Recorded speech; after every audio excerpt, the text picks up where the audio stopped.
We all know fly fishing is complex and technical, no doubt, but these 5 beginner fly fishing tips will make your time on the water more enjoyable and more productive.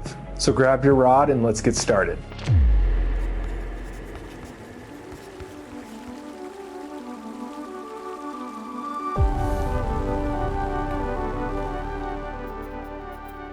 Tip number 1, thread your fly line through and not your leader. This is super helpful because if your line does fall, it will catch on the guides and it doesn't fall all the way through. When I started out, I always just threaded my leader through. It would drop, it was frustrating, and then started doing this, makes rigging 10 times easier.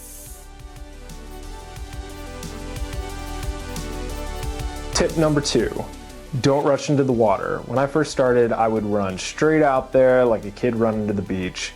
The problem with this is if you don't take a little bit of time to read the landscape, understand the water, looking for the rocks, the seams, the boulders, areas where the trout would hang out, a lot of the times they're hanging out at your feet.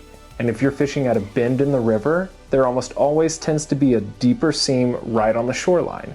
Well, if you run in, you're gonna spook all those fish, and then that entire lane that you could be fishing, no fish in there anymore. They're like, nope, we're out of here. So start from the shoreline, take your time, fish this first seam that you see, and if you didn't catch any fish in that first seam, then take your time and wade out to the next area. All right, tip number 3. Everyone has talked about this, almost every fly fishing channel has included this, but a proper pair of polarized sunglasses.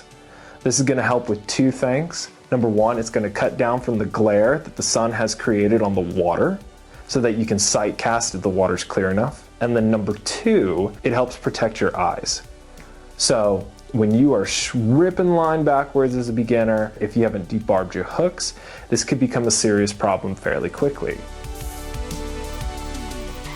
Tip number 4 kind of goes with tip number 2, where you want to look at your environment. You can use Google Maps, which literally gives you an idea of the river layout from space. I use this in particular with backcountry camping, especially if I'm by a trout stream, because it gives me the ability to see where a bend in the river is, where the public access point is, and the easiest way to access that in a remote location.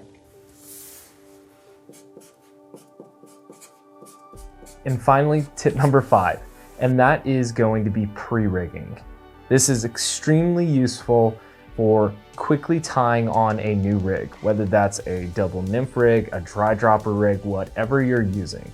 You can buy these foam rollers, or I think they come in like a big rectangle where you can rig in an entire leader system. I'm not sure, don't quote me on that, because instead of tying one on at the end of your leader and then tying another one on, you've got a multitude of different setups you can do.